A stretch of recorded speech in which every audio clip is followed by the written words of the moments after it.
Hello students, welcome to class 10 civics section, that is the book's name Democratic Politics, lesson 1 power sharing part 3। सभी students का स्वागत है class 10 के civics section में, जो कि आपकी बुक का नाम है democratic politics. Lesson first power sharing हम लोग कर रहे हैं पार्ट 3। स्टूडेंट्स प्रीवियस 2 वीडियोज़ में हमने बताया था किस तरह से एक बेल्जियम का एग्जाम्पल लेकर श्रीलंका के एग्जाम्पल लेकर के हमने बताने की कोशिश की थी पावर शेयरिंग का इफेक्ट कैसा रहा, उनकी अकोमोडेशन पॉलिसी जो बेल्जियम ने अपनाई।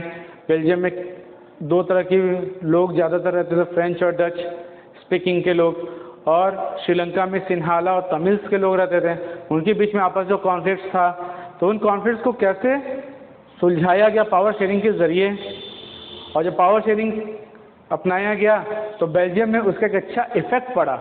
यानी कि यूरोपियन यूनियन जब फॉर्म हुई थी, उन्होंने बेल्जियम के जो कैपिटल थी ब्रसेल, उसको अपना हेडक्वार्टर बनाया, क्योंकि उन्होंने पावर शेयरिंग का सबसे अच्छा एग्जाम्पल पेश किया था, एक मॉडल पेश किया था।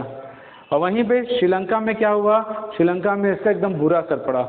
वहाँ पे गवर्नमेंट की इंस्टेबिलिटी होने लगी, लोग गवर्नमेंट से मतभेद करने लगे, और एक तमिल का एक अलग मिलिटेंट ग्रुप बनने लगा, जिन्होंने फॉर्म किया एक लिट्टे यानी कि लिबरेशन टाइगर तमिल, जो अपनी पहचान को बनाने के लिए गवर्नमेंट पे फोर्स करने लगे। तरह तरह से वहाँ पे डिज़ास्टर चीज़ें होने लगी, जिसकी वजह से कि लोग वहाँ से पलायन करने लगे, वहाँ से मूव करने लगे, उस कंट्री को छोड़कर जाने लगे।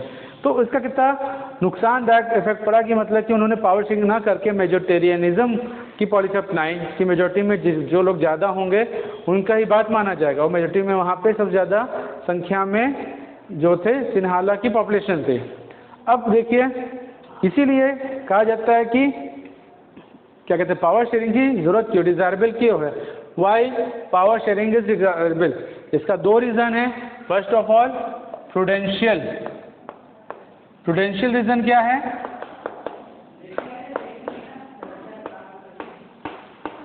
पावर शेयरिंग का प्रूडेंशियल रीज़न ये है, it reduces the fight and conflict. It reduces the fight and conflict between social group and ensures stability between among social groups and ensure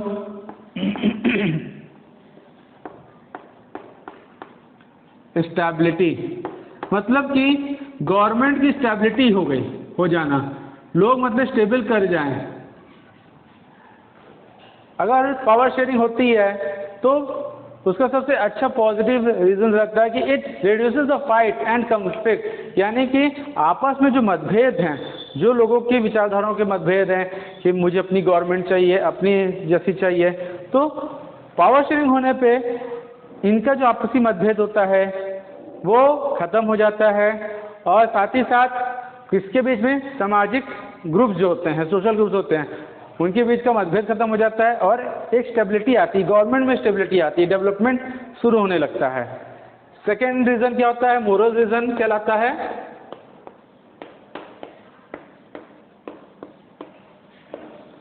moral reason देखिए, it is in a spirit of democracy. It is in अ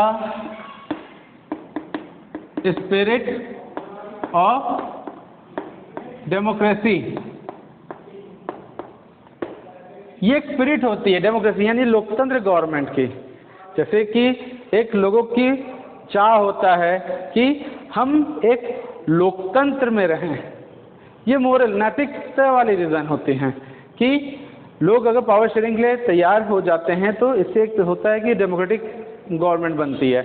जैसे कि हम आपको पता चले, इसके लिए एक सबसे अच्छा एग्जाम्पल क्या है, आपका इंडिया है, ठीक है, यहाँ पे सरकार किसकी होती है, सरकार लोगों की होती है, लोगों से बनती है।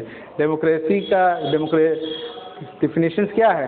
A government is of the people, for the people, by the people, यानी कि सरकार लोगों से, लोगों के लिए, लोगों के द्वारा बनाई गई हो, राइट। तो इसलिए डेमोक्रेसी का सबसे अच्छा उदाहरण इंडिया को इसलिए कहा जाता है। यहाँ पे आप देखेंगे मल्टी लेवल्स की अलग अलग पार्टीज़ हैं, ठीक है। लेवल्स हमने क्यों कहा? यहाँ पे सेंट्रल में कई पार्टीज, तो वहीं स्टेट में अलग अलग पार्टीज हैं, ठीक है। कुछ जब सरकार अपनी गवर्नमेंट नहीं बना पाती, जब इलेक्शन वगैरह होता है, कोई सरकार जो होता है अपनी गवर्नमेंट नहीं बना पाती तो वो कोलिजन गवर्नमेंट बनाती, गठबंधन सरकार, जैसे यूपी और एनडीए, इनको गवर्नमेंट, जैसे बीजेपी की एनडीए है तो यूपीए अलग है कांग्रेस की, तो इनका क्या है, एक अपनी गठबंधन सरकार यानी कोलिजन गवर्नमेंट लेके चलते हैं। उसी तरह विपक्ष में बैठने के लिए भी गवर्नमेंट की ज़रूरत पड़ती है, ठीक है। तो ये हम लोग अभी बाद में, अभी इसी चैप्टर में ही डिस्कस करेंगे आगे। तो it is an spirit of democracy, ये एक स्पिरिट होता है डेमोक्रेसी का। अब आइए यहाँ पे जानते हैं टाइप्स ऑफ पावर शेयरिंग, कितने प्रकार की पावर शेयरिंग है, ठीक है। आइए देखते हैं।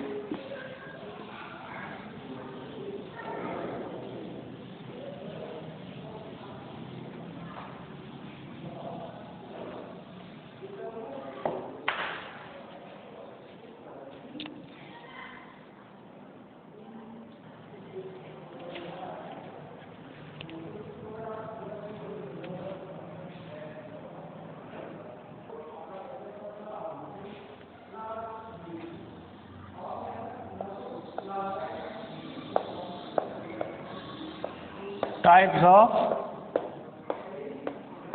power sharing।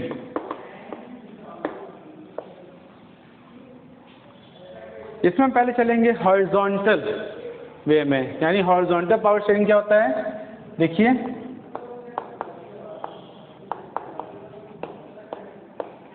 Horizontal power sharing, student horizontal का मतलब होता क्या है? ये बराबर लेवल पे, बैलेंस। तो हॉरिजॉन्टल पावर शेयरिंग में आपका 3 लेवल बराबर में आते हैं। पहला लेजिस्लेटिव, फिर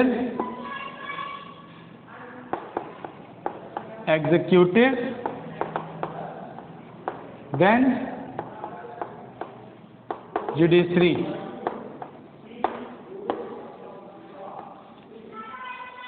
लेजिस्लेटिव, एग्जीक्यूटिव, जुडिशरी, इसको हॉरिजॉन्टल पावर शेयरिंग कहते हैं। क्यों? क्योंकि लेजिस्लेटिव जो कि हमारे लेजिस्लेचर से जुड़ा हुआ है, जो हमारे लॉज बनाते हैं। एग्जीक्यूटिव वो होते हैं ऑफिसर्स वगैरह जो उसको इम्प्लीमेंट कराते हैं, ठीक है, मतलब कि उसको एडमिनिस्ट्रेट करते हैं। और जुडिशरी वो पार्ट है जो इन दोनों को देखता है कि जो लॉज बन रहे हैं वो प्रॉपरली वे में उसका पालन हो रहा है या नहीं। तो आइए चलिए पहले हम लेजिस्लेटिव पे चलते हैं। लेजिस्लेटिव होता क्या है?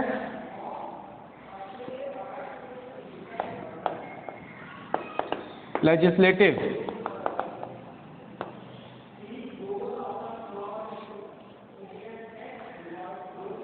it has the right to amend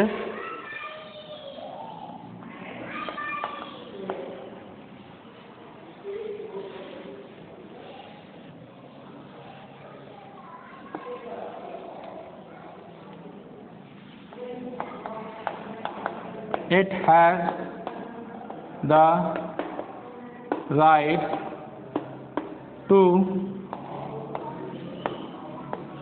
amend the laws. It has the right to amend the laws, but it is answerable to people. But it is answerable to people.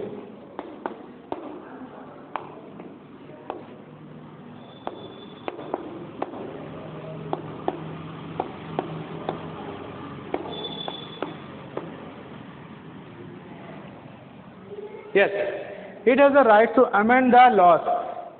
इनको अधिकार होता है कानून बनाना और कानून को बदलना। इनको अधिकार होता है कानून बनाना, कानून को बदलना, और साथ ही साथ ये जवाबदेही इनको किससे होती है? जनता के लिए होती है। मतलब कि एक डेमोक्रेटिक गवर्नमेंट में, अगर एक डेमोक्रेटिक गवर्नमेंट में जिसमें पावर शेयरिंग होती है, अक्सर वो डेमोक्रेटिक गवर्नमेंट ही एक तरह के फॉर्म होती है, तो एक पावर शेयरिंग वाली गवर्नमेंट में अगर हॉरिजॉन्टल वे में चलते तो लेजिस्लेचर जो होती है वो होती है जो कानून बनाती है, और कानून में बदलाव भी वही कर सकती है, क्योंकि उनकी जवाबदेही किसको होती है? जनता को। हर साल चुनाव होना, हर साल एक निश्चित समय पे चुनाव होना है, एक निश्चित समय पे इलेक्शन होता है। हमारे देश में 5 साल में होता है, तो 5 साल बाद गवर्नमेंट को जो लोग हैं, यहाँ के नागरिक हैं, वो उनके कार्यों पे वोट के थ्रू जवाब देती है। साल भर वो आवाज़ उठाएगी, लेकिन जब समय आएगा तब क्या करती है? गवर्नमेंट को पता चल जाता है कि उसने अच्छा कार्य किया या नहीं। जैसे कहते हैं गवर्नमेंट के 5 ईयर टर्म्स का रिपोर्ट कार्ड, वो इलेक्शन से उनको पता चल जाता है कि जनता उनको दोबारा अपनाती है कि नहीं। जैसे भी आपको हाल ही पता है कि बीजेपी गवर्नमेंट इससे पहले आई थी और दोबारा आई, कंटिन्यू उसने सेकेंड सेशन में भी शासन करना शुरू किया। ठीक है, तो इस तरह से अगर उनके कार्य अच्छे लगे लोगों को तो वो फिर से आएगी, नहीं लगे तो नहीं आ पाएगी। तो ये जवाबदेही जनता को उनको करनी पड़ती है, इसलिए लेजिस्लेचर कराते हैं। ठीक है, सेकेंड हमारा हॉरिजॉन्टल पावर शेयरिंग में आते हैं एग्जीक्यूटिव या एडमिनिस्ट्रेटिव, जिसे हम लोग कहते हैं स्टूडेंट्स। ठीक है, एडमिनिस्ट्रेशन, एग्जीक्यूटिव, ये कौन होते हैं? It enjoys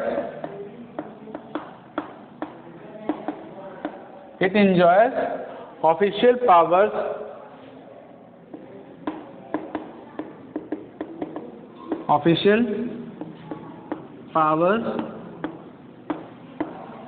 but it is answerable to the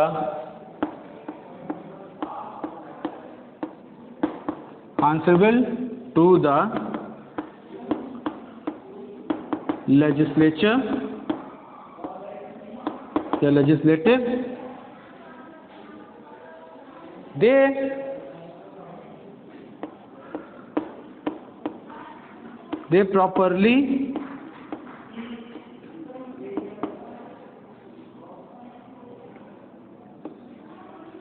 They properly administers the laws.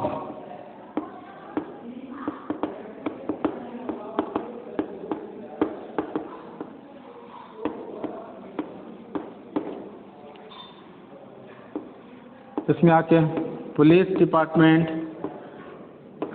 IAS, IPS etcetera, ये सभी डिपार्टमेंट्स आ जाते हैं गवर्नमेंट के। एग्जीक्यूटिव्स क्या होते हैं?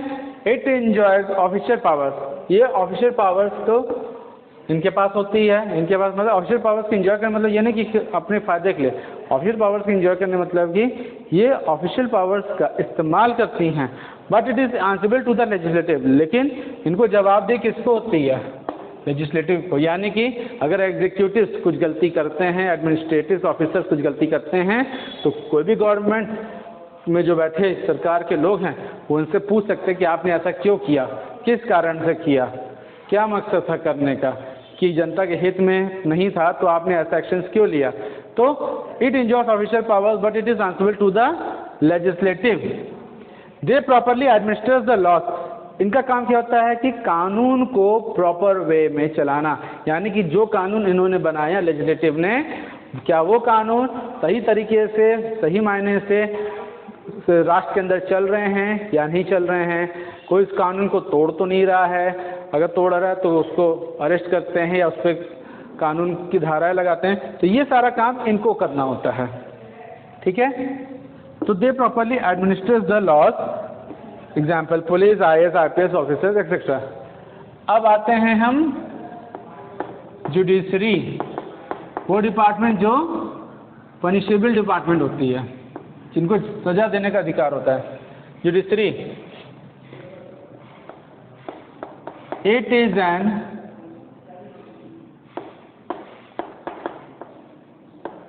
Independent It is an independent and ensures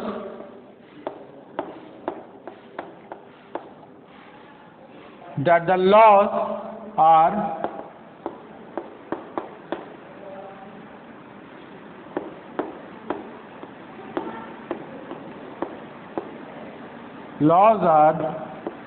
obeyed by legislature and executive and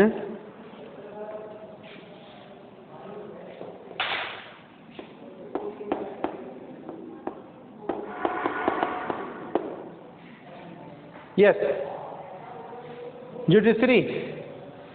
judiciary का काम क्या होता है? It is an independent and ensure that the laws are obeyed.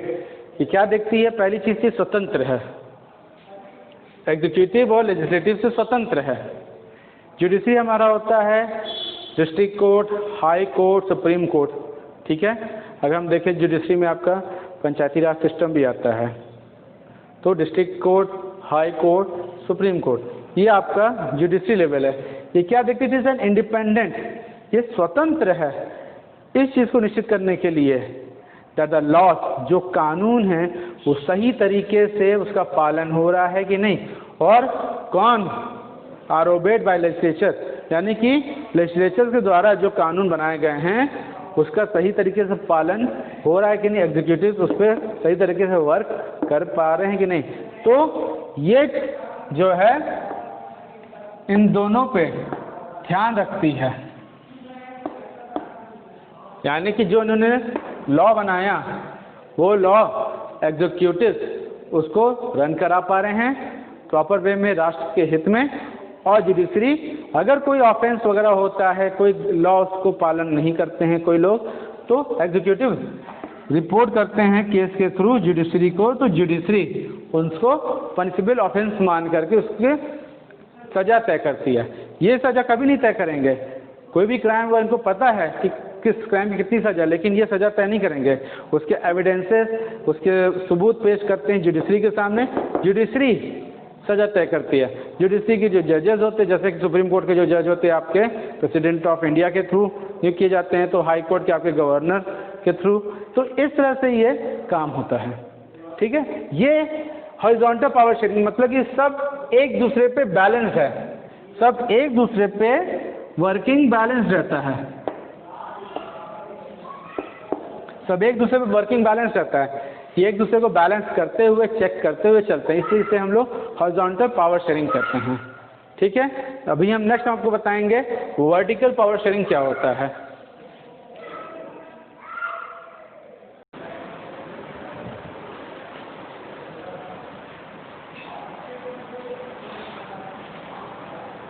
ना स्टूडेंट्स, अब हम लोग बताते चलेंगे वर्टिकल पावर शेयरिंग होता क्या है। ये देखिए, vertical power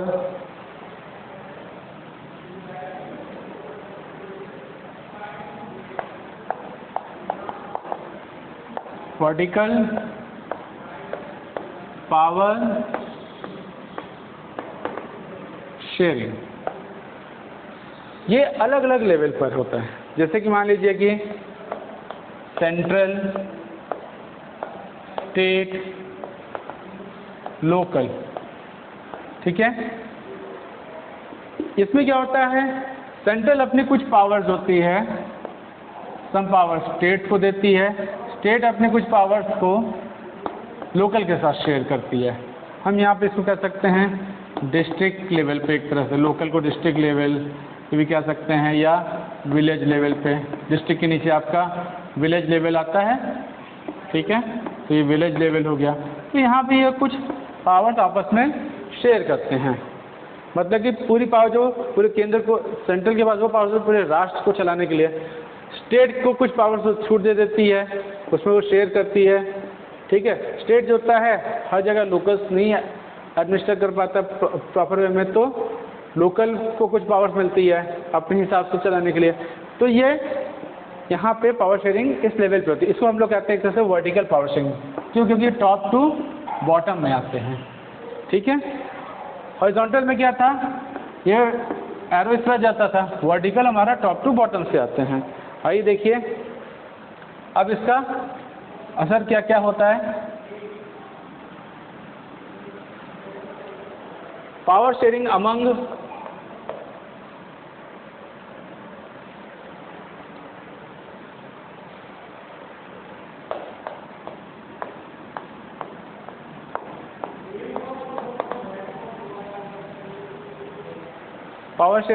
different social groups,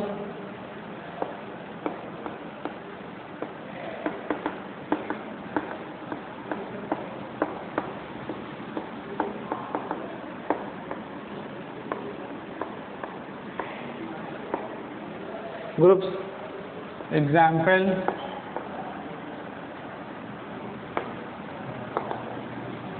community government of Belgium. आप लोग को याद होगा कम्युनिटी गवर्नमेंट बेल्जियम में सेंट्रल और स्टेट गवर्नमेंट तो थी ही, एक थर्ड काइंड ऑफ गवर्नमेंट बनती है कम्युनिटी गवर्नमेंट, जिसमें एक पार्टिकुलर लिंग्विस्टिक कम्युनिटी, जैसे लैंग्वेज के बेस पर वो लोग अपनी कम्युनिटी बनाते हैं कि वो अपने कल्चर, अपने लैंग्वेज, अपनी एजुकेशन सिस्टम्स को चेक कर सके, उसको मतलब कि उसके हितों की रक्षा कर सके, तो वो कम्युनिटी गवर्नमेंट कहलाती थी। तो बेल्जियम में था, या इंडिया में आपको याद होगा इंडिया में इस तरह के कम्युनिटी गवर्नमेंट हम लोग क्या कहते हैं, यहाँ पे रिजर्वेशन सिस्टम है।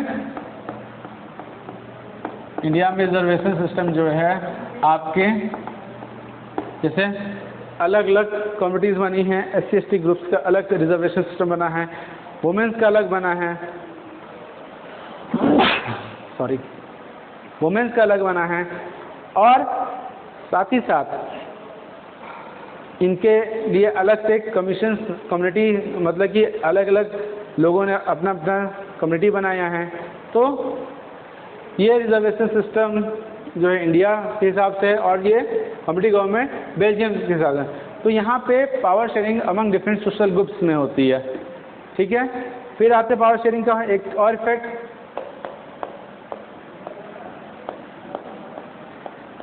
पावर शेयरिंग मतलब पावर शेयरिंग कितने लोगों में है, अगर पॉजिटिव अप्रोच में लिया जाए तो कहाँ कहाँ होती है। Power sharing among different political parties, ये टाइप्स हैं आपके, ध्यान रखिएगा। पॉलिटिकल पार्टी मतलब सेंटर, स्टेट और लोकल के अलावा भी ये इस तरह के पावर शेयरिंग है। Power sharing among different political parties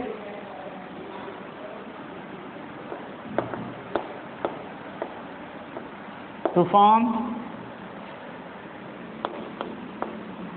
coalition government। जैसे कि हमने आपको बताया कि पावर शेयरिंग जो है अलग अलग पॉलिटिकल पार्टीज के बीच में होती है।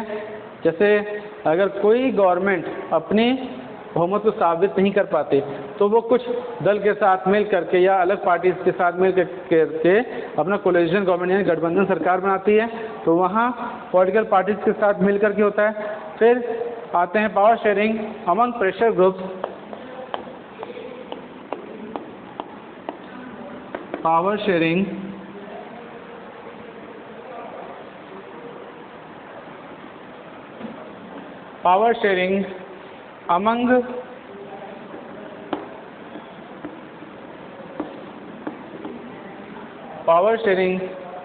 among pressure groups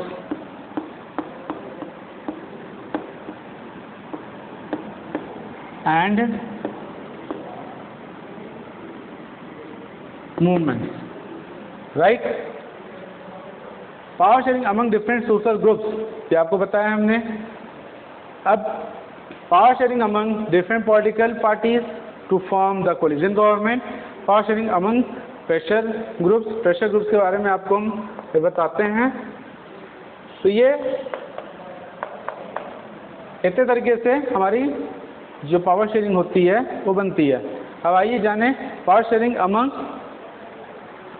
various political parties.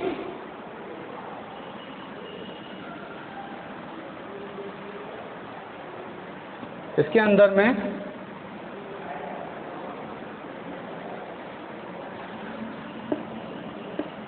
it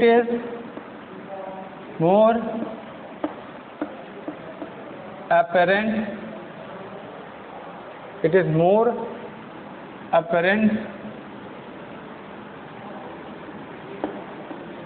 for most of the people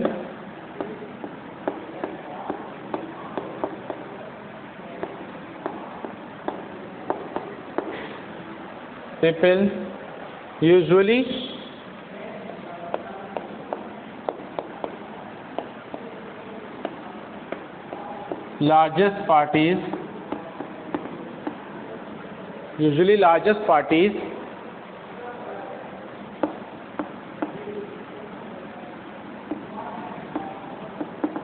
becoming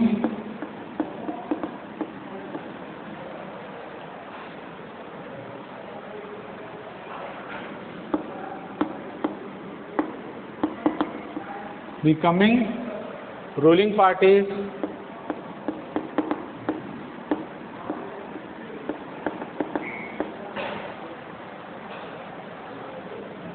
and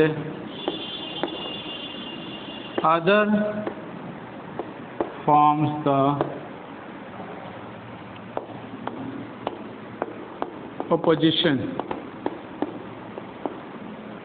Yes, students. Power sharing among different political parties. Power sharing जो है अलग अलग पॉलिटिकल पार्टीज के लिए भी ज़रूरी है। आपस में अगर वो अलग अलग पार्टी से पावर शेयर करती है तो एक कोलिशन गवर्नमेंट बनाती है वो। जिसमें मान लीजिए कोई एक पार्टी जो है पूरी तरह से अपने चुनाव नहीं जीत पाती और कुछ मतलब कि वोटों से वो पीछे हो जाती है, वो गवर्नमेंट अपना विश्वास प्रस्ताव जो है साबित नहीं कर पाते, बहुमत नहीं साबित कर पाते, तो वो कुछ दल के साथ मिल करके अपना बहुमत साबित करती है। तो उस तरह के कई पार्टीज़ को लेकर चलने वाली पार्टीज़ को हम लोग क्या कहते हैं, संगठन से या गठबंधित सरकार या गठबंधन सरकार कहते हैं, जिसको हम लोग नाम देते हैं कोलिशन गवर्नमेंट का। इट इज़ मोर अपेरेंट, ये बहुत अपेरेंट होता है और मोस्ट ऑफ द पीपल, ज़्यादातर लोग यूजुअली लार्जेस्ट पार्टी, आमतौर पर बड़ी बड़ी पार्टियाँ जो होती हैं बिकमिंग रूलिंग पार्टी, जो अपना बहुमत जब साबित कर देती हैं तो वो शासन में आ जाती हैं, रूलिंग पार्टीज में आ जाती हैं, और जो साबित करने में सक्षम होती हैं वो अपोजिशन में बैठ जाती हैं। जरूरी नहीं कि अपोजिशन में गठबंधन ही बैठे, पर जितने लोग अपोजिशन में अलग अलग बैठते हैं वो एक तरह से विपक्षी कहलाते हैं। जो सरकार के अगेंस्ट में बैठते हैं सब विपक्षी, चाहे कितनी भी पार्टीज अलग अलग हों वो विपक्ष में ही कहलाती है। और वो करती क्या है, वो करती क्या, ये देखिए, in case no parties, अगर ऐसे केस में no parties get majority, in case no parties get majority, then parties form an alliance, then parties forms an alliance to come to power,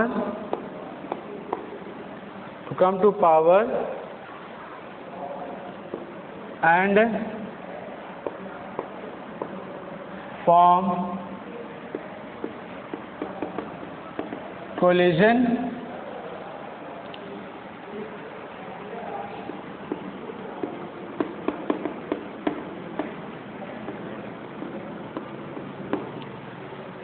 government, while opposition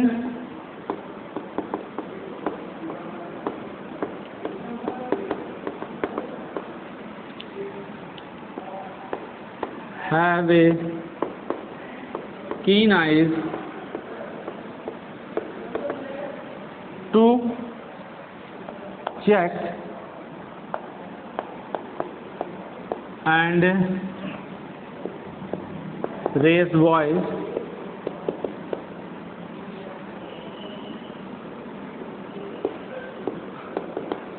against government who are ruling the country.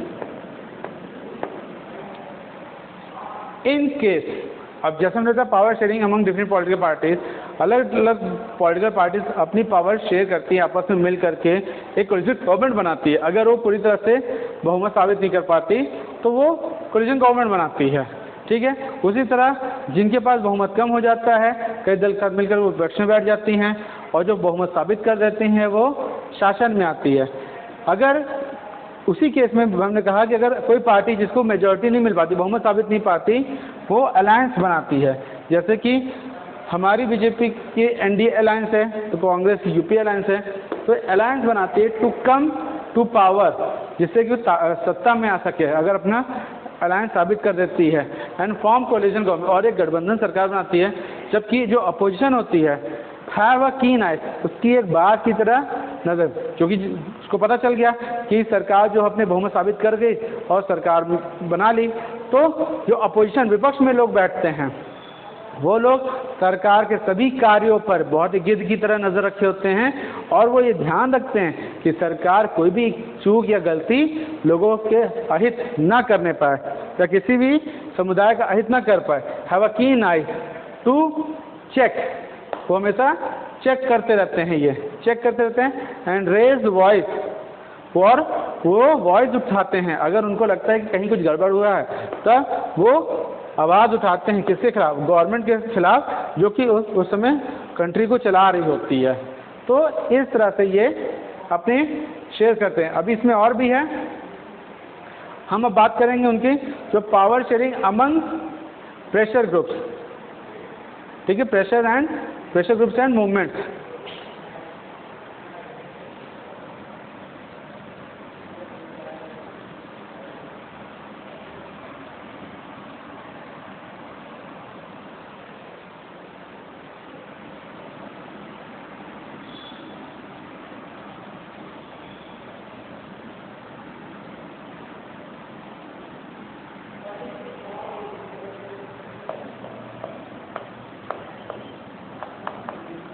Power sharing among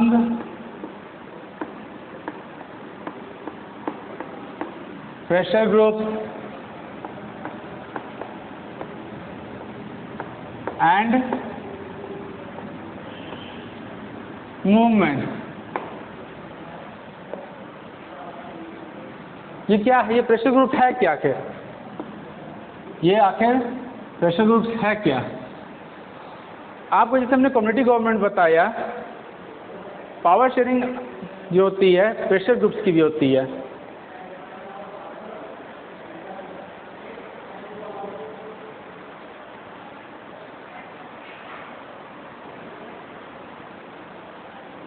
तो pressure groups होता क्या है?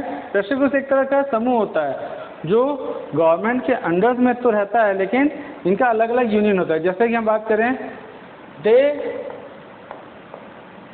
Also get their share in power. उनको मतलब कि power sharing का लाभ उन्हें भी होता है, वो भी इस पावर शेयरिंग का हिस्सा होते हैं। एग्जाम्पल में हम लेते हैं ट्रेड यूनियन, किसी भी तरह के व्यापार मंडल, आप यूँ बात कर सकते हैं इलाहाबाद व्यापार मंडल या राष्ट्रीय व्यापार मंडल या ASSOCHAM, association of commerce and management, ASSOCHAM हो गया, या यूँ कहिए स्टूडेंट यूनियन, अलग अलग जगह के हर यूनिवर्सिटीज़ में जो होते हैं, जैसे कि आयसा वाले हो गए, या ABVP अखिल भारतीय विद्यार्थी परिषद या ऑल इंडिया स्टूडेंट्स एसोसिएशन। तो ये होती है प्रेशर ग्रुप्स। ये क्या करती है गवर्नमेंट पे, जब इनको कोई चीज़, कोई मुद्दा सही नहीं लगता गवर्नमेंट का, तो ये अपने लेवल पे उस मुद्दे को उठाती है।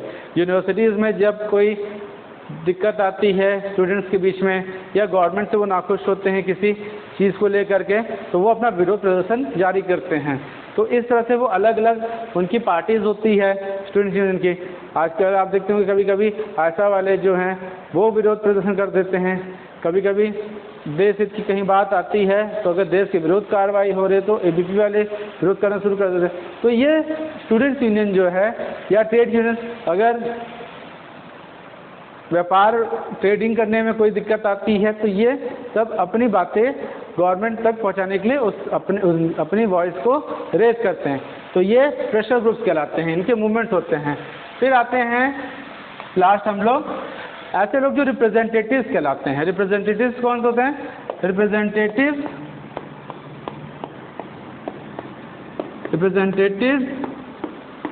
Of these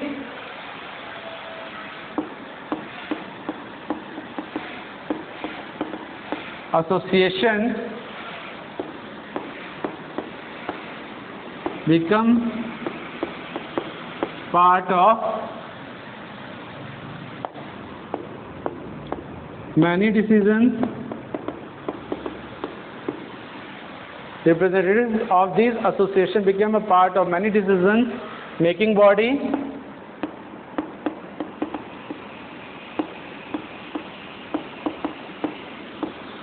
and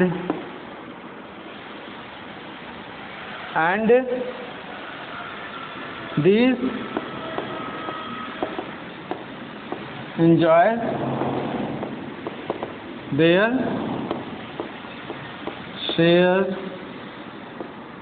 of